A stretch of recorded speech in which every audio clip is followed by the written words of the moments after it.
Music was my escape, so I joined a band and moved to New York. Right about the time when the band broke up, I got involved in producing these live music shows in the city. I realized that you could actually get paid in New York City to drink alcohol for free. This job was called a nightclub promoter. So you just had to get beautiful people in the clubs, and if you got the right people in the clubs, you could charge guys $500 to buy a bottle of champagne that cost you $40. I moved from club to club to club, filling up the VIP section and flashing my Rolex to the club photographers. For almost 10 years after that, I smoked 2 packs of cigarettes a day and was out drunk almost every night. I was into strip clubs, gambling, and just about every drug except heroin. On New Year's Eve, we all went to Punta del Este. It's a kind of party town in Uruguay. We rented this incredible house with cooks, waiters, and magnums of expensive champagne.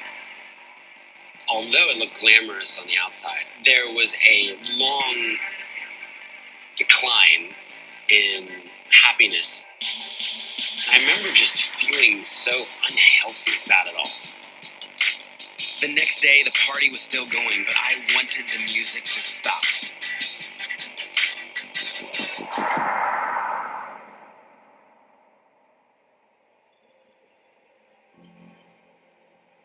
I realized I was spiritually bankrupt, I was emotionally bankrupt, I was certainly morally bankrupt. I tried to find my way back to a very lost faith. I wanted things to be different.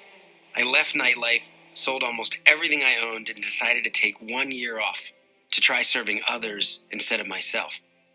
I'm filling out these long applications for these very credible humanitarian organizations that have long histories. I put in the applications, and then I wait. And I guess I should not have been surprised, but I am denied by all of these organizations. They won't even let me volunteer because of my past. So they're like, what do you do again? We're serious people. Thankfully, one organization says, if you pay us $500 a month, you can volunteer with us.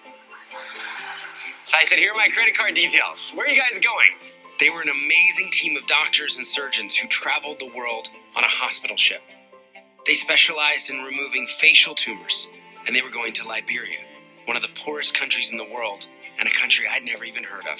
I say, I'm going to sign up and be your volunteer photojournalist. I'd always taken pretty good pictures and photos and loved telling stories. Everything in my life changed. I decided in one fell swoop to kind of never smoke again, to never touch drugs again, to never gamble again, to swear off pornography and strip clubs, and just, I needed to walk so far in the other direction. And I walked up this gangway, and this became my new home. Nothing could have prepared me for what I was about to see. Hi, my name is Scott. I think we may be able to help you. I met a man named Harris. He was suffocating to death with a benign tumor. I got to see Harris's transformation because of an amazing surgeon named Dr. Gary Parker. So we've got to get your blood nice and strong for an operation, huh? Dr. Gary had moved his entire family on the ship to volunteer for a short time. That was 29 years ago. He'd just never left. I'd never met anyone with that kind of dedication before. Very happy we can schedule. Spend Christmas here. First good Christmas in 13 years. Yes! Oh, yes! A couple weeks later, I got to take Harris back home to his village with an entirely new face, ready to start a new life.